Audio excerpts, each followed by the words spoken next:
여러분 안녕하십니까? 지금 현재 전과사범 이재명이 당대표로 있는 민주당이 연일 얻어터지고 있는 그 본질이 과연 무엇이겠습니까? 간단하지요. 어떻게 하든 전과사범 이재명의 방탄 정당을 만들기 위해 비명계와 친문재인계 확살을 하는 거 아니겠습니까? 사살을 시키는 거죠. 그러니 이재명의 이 사악한 공천이 계속되면 될수록 민주당은 지금 어떤 지경에까지 이르렀습니까? 지지율이 계속해서 내려가고 있지 않습니까? 자, 정치는 생물이라고 하지만 전과사범 이재명답게 사악한 악마답게 그냥 본인의 방탄 정당을 만들겠다라는 살벌한 그의 전략이다라고 해도 과언이 아니죠. 지금 패권 원조 친문들 난리가 났습니다. 이재명에게 제대로 당했습니다.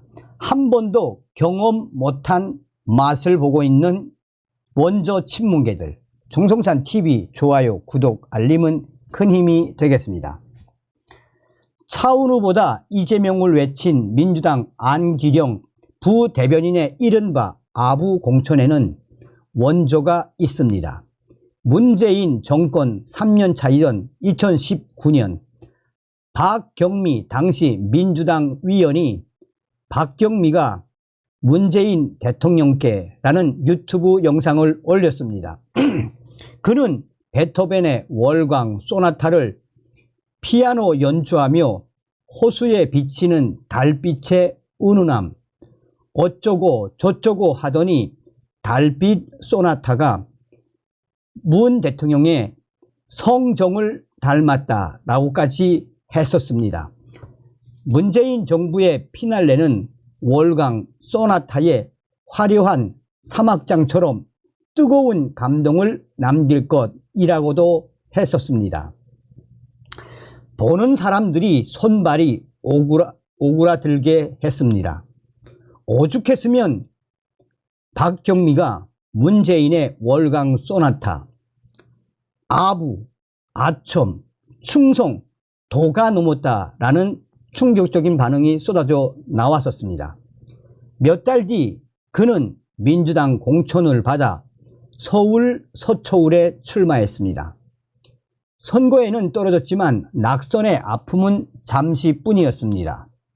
문재인의 월광 소나타 아부를 했던 박경미, 그는 곧 청와대 교육비서관에 발탁됐고 수석 대변인으로 영전에 정권 임기 말까지 자리를 지켰습니다. 비슷한 시기 박범계 위원이 대국민 사과를 한 문재인 대통령을 향해 대통령님이라며 안타까워하는 글을 올린 뒤 닷새 만에 법무부 장관에 임명되는 일도 있었습니다. 이재명의 민주당이 그렇듯 문재인 정부 시절에도 나 뜨거운 충성 맹세가 비일비재했습니다. 문비 어천가란 말이 유행할 지경이었습니다. 친명의 비주류 찍어내기가 논란을 부르고 있지만 이것의 원조도 친문입니다. 2020년 총선 당시 금태섭 민주당 위원이 공천에서 탈락했습니다. 공수처 설립에 반대하고 조국 사태를 비판하면서 배신자로 낙인 찍힌 탓이었습니다. 친문재인 행동대원 김남국, 정봉주가 금태섭을 잡겠다며 달려들고 문바, 홍위병들이 집중 포화를 퍼부은 끝에 그는 경선에서 졌습니다. 금태섭은 당 징계까지 얻어맞고 결국 탈당하고 말았습니다. 지금 벌어지는 비명의 연쇄 탈당과 스토리 구조가 다르지 않습니다. 4년 전 총선 때도 사당화 논란이 있었습니다. 청와대 참모를 비롯한 친문 인사가 무더기로 공천받아 민주당과 국회를 장악했습니다. 청와대 국정상황실장 윤건영, 소통수석 윤영찬, 대변인 고민정 등이 그때 금 배지를 단 문재인의 사람들이었습니다. 염치 없게도 울산 선거 개입 사건에 연루된 황운하까지 공천장을 거머쥐었습니다. 친문들이 대거 단수 공천되거나 좋은 지역구를 차지하는 바람에 친문 양지, 비문 험지라는 말까지 나왔습니다. 당시 친문재인은 민주당뿐만 아니라 국가 권력마저 사유화했다는 지적을 받았습니다. 국정 운영에서 다른 목소리를 억압하고 소득 주도 성장, 탈원전 같은 정파적 정책을 힘으로 밀어붙였습니다. 대통령의 30년 직위를 당선시키려고 청와대가 선거에 개입하고 대통령 신복이란 이유로 내로남불, 조국을 법무부 장관에 기용까지 했습니다.